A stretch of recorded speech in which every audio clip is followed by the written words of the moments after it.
So Henry Fanthorp was an English immigrant. He was born in Lincolnshire, England in 1790, and he immigrated to the United States in the 18 teens, settling first here in Texas, and he was given a grant of land in Mexican Texas at the time. He partnered with a man named Michael Kennard, who together they ran a dry goods store, and Henry lived in a single one-room cabin very similar to what you saw in the tree line as you approached the house over there. In 1834, he asked for Michael's sister's hand in marriage, a woman named Rachel Kennard, excuse me. Rachel Kennard was 24 years Henry Fanthorp's junior. And we think, or we'd like to think, that one of the stipulations of their marriage contract was that Henry would have to build them a proper home. And so that is how the Fanthorp Inn got its start. It began as a single one-room cabin, this room here, and we'll go in there in just a few minutes. But over time, the inn would Henry built his inn at a particularly fortuitous place for an inn in Mexican and later Republican Texas. Because at the location where Henry Fanthorp's Inn is located, the place that we're standing right now, was the intersection of the Lavajillo Road, which runs north and south from Natchitoches, Louisiana, all the way south to the city of Lavajillo, and the Coshada Trace, which runs east, and ultimately that would be the main road from Houston to Austin. And so this sits at a major crossroads of early Texas. So Henry would build his inn beginning in 1834, and what you see here is a representation of, or what you see here is representative of probably one of the oldest Anglo structures still remaining in Texas. Much of the inn that you're seeing today is in its original form. The floorboards of the rooms, the walls, even the interior. You can see the old log cabins. It's the log cabin interior that makes up the frame of this building.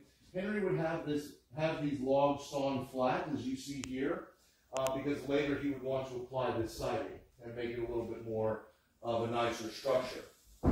Even some of the glass in the window panes is original to the first construction.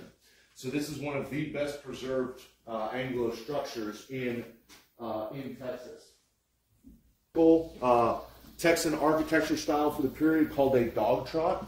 That is two individual cabins joined together by a unified roof with a central breezeway. This is referred to as the dog run or the dog trot. And this was done in order to help keep the building cool. This was a ventilation technique. If we step in here, this was, from the time of its construction until this became the Fanthorp family home, in the years after the Civil War, this was the main bedroom. This is where Henry and Rachel would live. I'd like to draw your attention to just a couple of artifacts in here. What you see here is not just the original house, but in some cases you're seeing original furniture as well. In particular, these two wardrobes in this room were owned by Henry and Rachel. That's where they would have stored their clothing here while they lived here at the Fanthorp Inn. Also, this table over here, this dry sink, was also owned by the Fanthorps as well. That is their original table. Now, Henry was more than just a hotel operator. Obviously, at the Fanthorp Inn, as you understand, with a name like Inn, it was a hospitality center.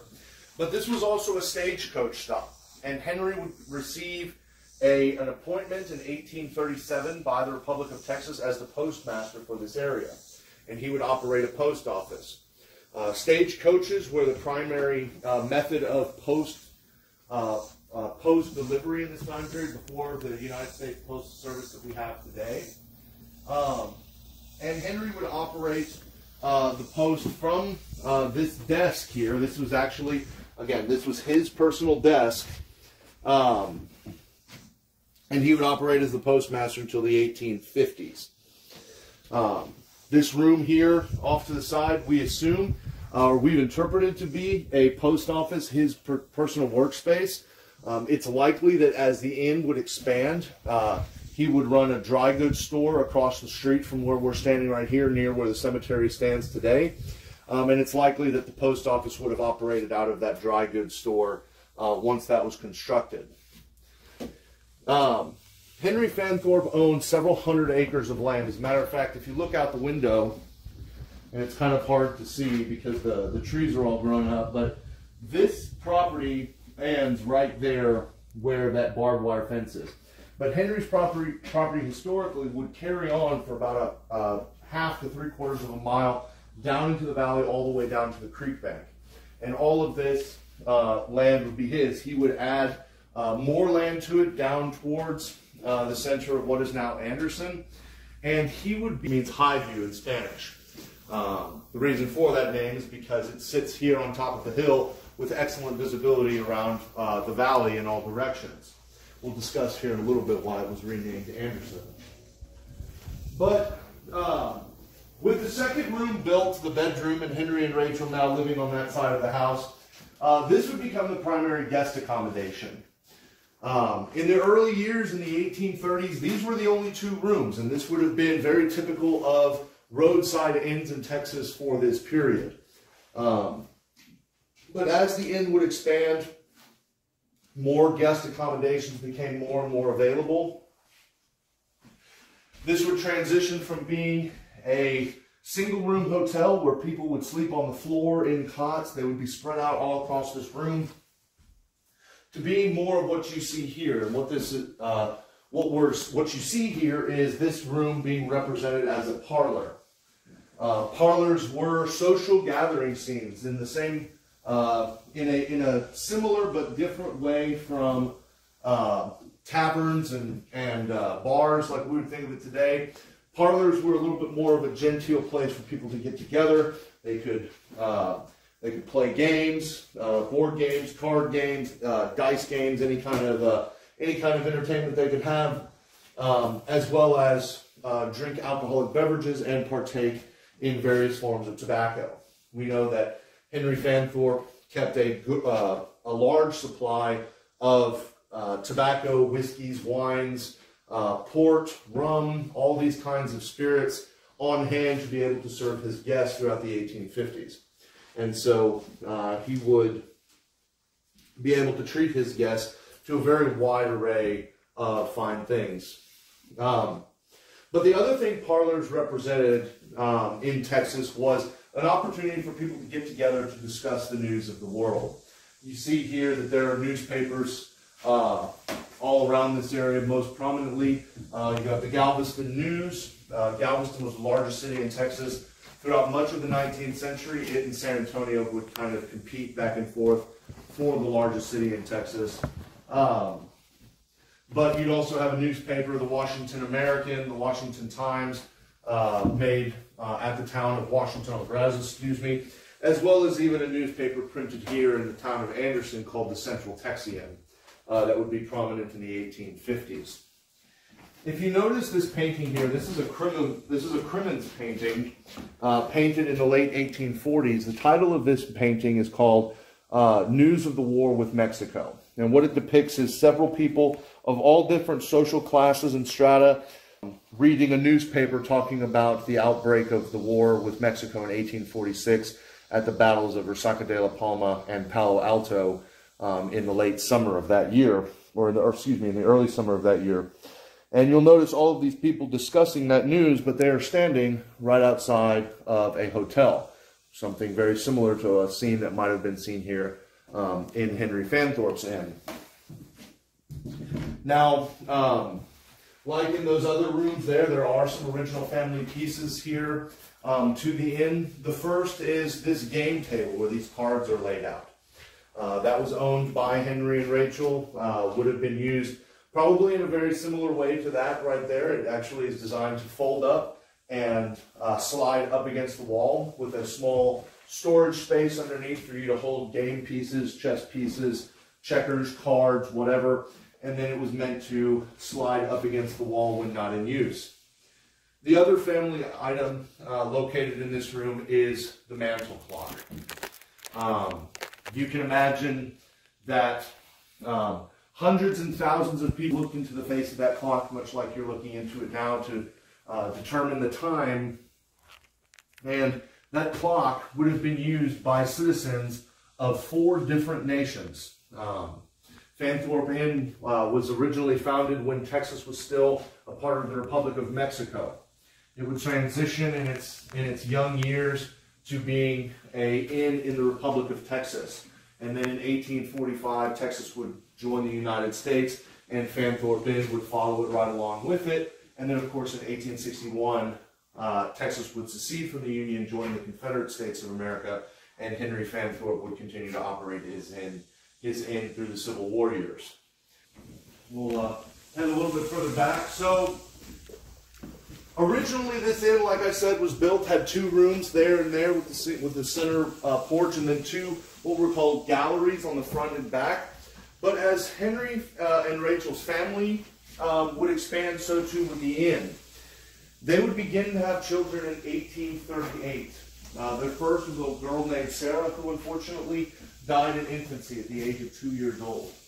Their next son, their next child would be a son, John Henry. He was born in 1840. And then 40 years later, they would have their final child, Mary Ann Fanthorp, born in 1844. This would be done in the early 1840s. Going into the 1850s, Henry's operation would expand. He would begin to lay out the town of Altamira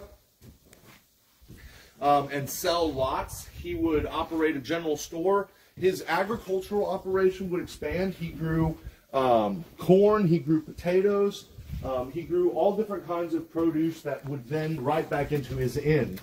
He at one time had over 200 head of cattle under his ownership as well.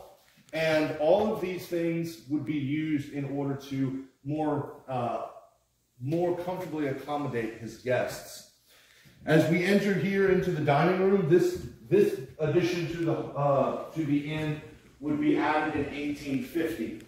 And what you see here is one of the finest dining accommodations in Texas or according to the various historic records. One of the things that we as Texans today think of as being very common is that Texans have always been a beef-eating people. Today, beef in Texas is sort of the staple. We're one of the only places in the United States, it seems, that when we think of barbecue, we first think of brisket, whereas everybody else thinks of pork. The notion that Texans ate beef in vast quantities then, as we do now, is actually a bit of a misnomer, because most Texans were, like their counterparts across the United States, eating pork. There are several reasons for this, but 2 of the most prominent is, first, beef is the cash crop of Texas. Other than cotton, you don't eat the product, you send the product off to someone who's going to pay you for that. But the other thing is, most people didn't have smokehouses big enough to justify slaughtering the whole beef. A single cow can feed a lot of people for a long time, whereas a pig, typically 1 pig, maybe 2, would be enough to feed your family for essentially the entire year. And so, in the period, obviously, before modern refrigeration, people would most commonly serve pork, and pork was sort of the staple meat in the Texan diet. However, Henry Fanthorp often was noted as serving fresh beef to his dinner and inn guests. We can presume that Henry did this because he was both serving enough people at a time and quickly enough that he could justify slaughtering beef in order to provide that. And this, again, this was noteworthy by the people of the time because most people noticed that when they traveled to other inns across Texas, they were being fed pork and not beef. Henry was also noted for having fresh butter, milk, fresh eggs, constantly being served on his table, as well as the typical Texan staple of corn. And you can see that there's corn, both cornmeal and cornbread, very common here in Texas for the period. Now, your eyes may be drawn to this particular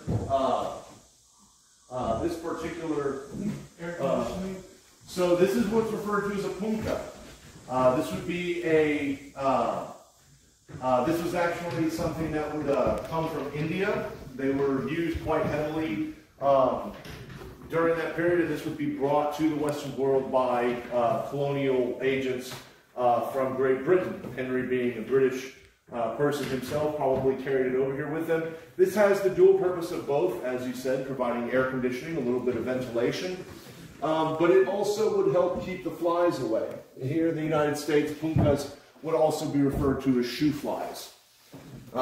You can see there another form of pest control. That interesting little globe with the little black bugs in it would be filled with honey or molasses right here through the cork, and the cork would be sealed, and then the flies would fly underneath, fly up into the hole there at the bottom, and then be trapped because they cannot fly out because the cork is in place.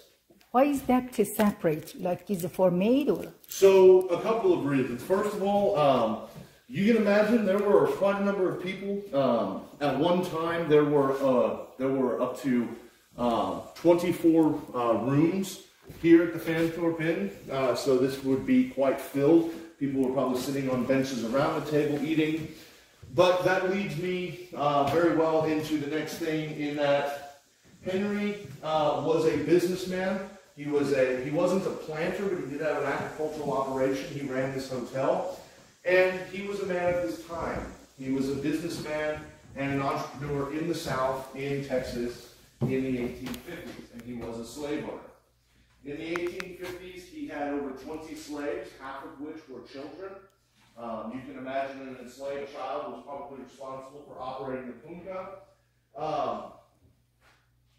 And out here, we transitioned over into where the kitchen was located. Now, the kitchen, unfortunately, no longer stands. All that's left is this stone foundation here. But this would have been where at least one enslaved person would have been responsible for providing all of the meals. There is a spring-fed pond about 70 yards through the trees in that direction. Our best estimates is that enslaved quarters, or quarters for the enslaved people, here at Fanthorp Inn were probably on the other side of that spring-fed pond, in order to create a social division between the inn's guests, you know, what we're seeing as the refined people, and then, of course, the enslaved people. A real focus on drawing that social barrier between the two. Now, Henry would emancipate his enslaved persons in 1865, following the arrival of the Union Army in Galveston on June 10th. He would also have to apply directly to the President of the United States or President of the Party. Henry was a constant entrepreneur of all the personal business, and he himself did this providing meat and food to the Confederate Army in the state of Texas during the Confederate period. By the letter of the law, made him a Confederate official. So he applied for, over his enslaved population into wage labor, because the inn would continue to operate in 1866 and 1867. Based on what we know about the inn and its operation before emancipation became a reality, it is unlikely that Henry would have been able to, particularly at his advanced years by that time, because he would have been in his 70s in the 1860s, it's transitioned over into wage labor. However, a lot of the stories of enslaved people at the Fanthorp Inn were not recorded in the historic record, and so we know very little about them. All we know is essentially numbers of men and women, boys and girls, and their ages. at any given time, a significant portion, nearly half, if not slightly more than half, of his enslaved population were children under the age of 18.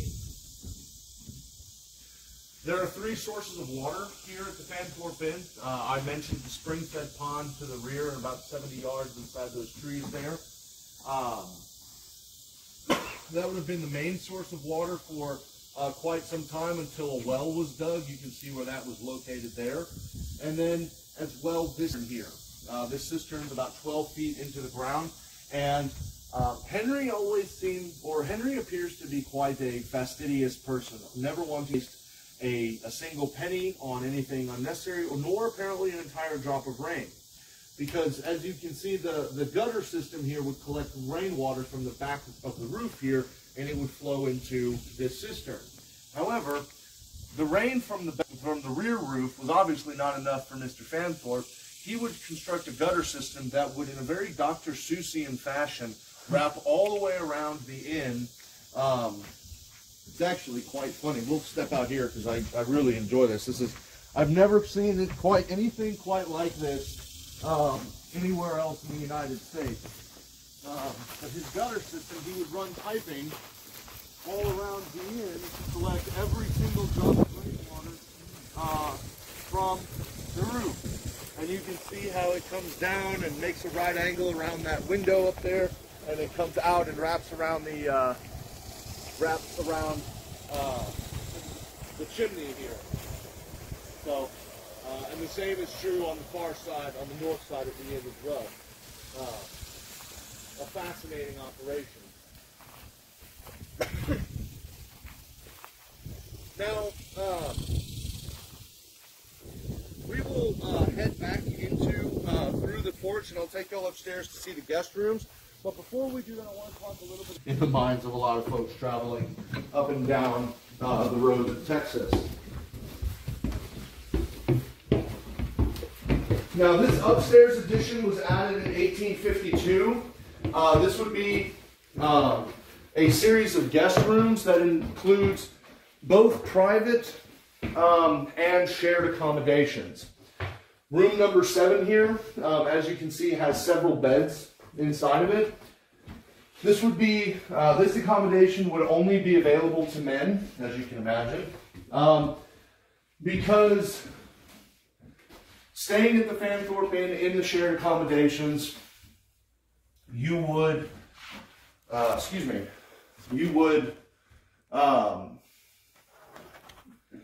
for $1, you would receive 2 meals here at Fanthorp Inn, as well as 1 night in half of a bed.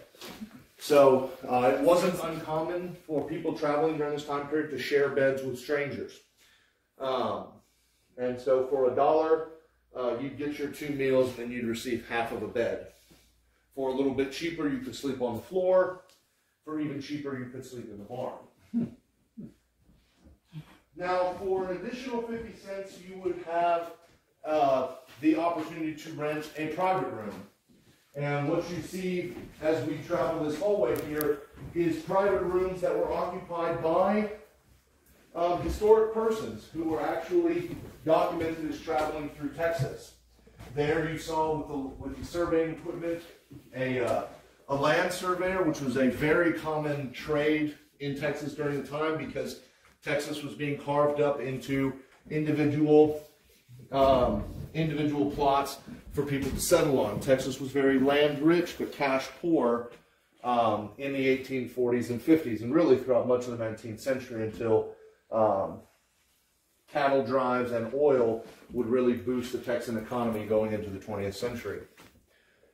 What you see here was documented as a circuit judge and attorney who traveled together, riding a circuit for dispensing justice across Texas, and they would share a private room as depicted. And then across you here, what you're looking at is actually the historic record actually indicates that a woman was traveling alone with her 2 small children. Now, this is unique because women didn't often travel alone in the 19th century. This is the Victorian era, and women usually traveled with some sort of male escort, whether that was a husband, an adult son, a brother, cousin, father, or something like that. But this woman here was not just traveling unescorted by a gentleman, but was also taking with her two small children, a young boy and a young girl. So you can imagine the fortitude that she must have been exhibiting as she traveled through the dusty and not always safe roads of mid-century Texas. And then finally here at the end in room number 3 is what we've depicted to be the room where Sam Houston stayed. When Samuel Houston, obviously former president of Texas, hero of the Texas Revolution, and then governor and senator for the state of Texas, he traveled through Fanthorp Inn on a regular basis. While he was senator in Washington, D.C., he and Margaret made their home in the town of Independence, and his route to and from Washington would take him through Fanthorp Inn on his way to Natchitoches, Louisiana, then the Red River to the Mississippi at New Orleans, and then up the river finally to railroad all the way to Washington, D.C. Sam Houston stayed here no less than 25 times during his time as a U.S. senator. And he and Henry apparently developed something of a friendship, so much so that Samuel Houston gifted Henry Fanthorp a silver-tipped cane and pocket watch, which are on currently in the visitor center at Washington on the Brazos. If you go and look, you'll think, well, that doesn't say that it was gifted to Henry Fanthorp. It said it was gifted to Sam Houston. It was gifted to Sam Houston by another friend of his, but you figure Sam Houston being Sam Houston, he was always getting gifts, and you can only take so many gifts before you start doing what we do now and re-gifting things. So Sam Houston re-gifted that pocket watch and cane to Henry Fanthorp.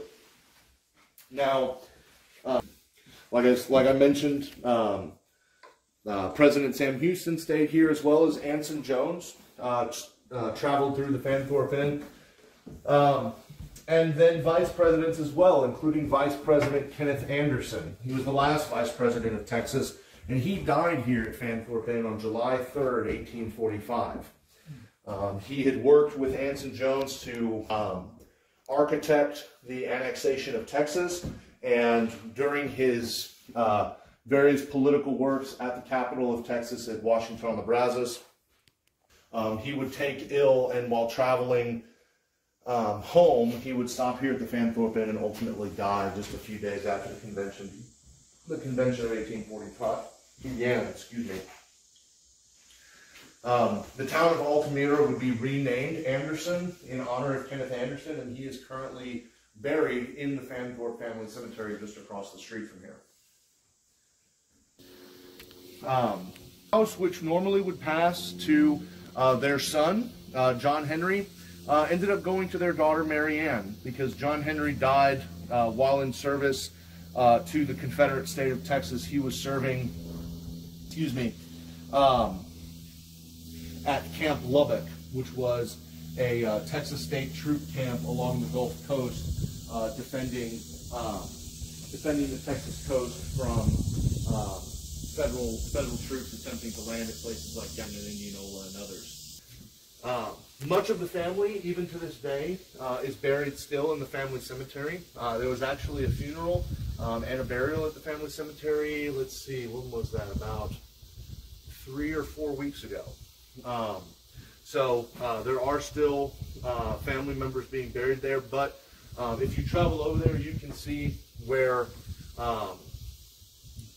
Henry, Rachel, Mary Ann Fanthorp, Sarah Fanthorp, their infant daughter, are all buried, as well as the gravesite of Kenneth Anderson and other members of the Stone, Buffington, and other descendant family members. They're all buried. And there is a little cabin there. What is that? So that right there is a corn crib that was built, we believe, in the 1880s. That would have been where corn was put out to dry, so it could be turned into meal or into fodder. But that is representative of what we understand Henry's first accommodation to look like. When he first moved to Texas and established himself here, he lived in a cabin that would have looked very similar to that structure until I like to say that when he asked Michael and Rachel for Rachel's hand in marriage, Michael and Rachel said, or Michael or Rachel probably said, "You can marry me, but you're going to need to build me a proper house first."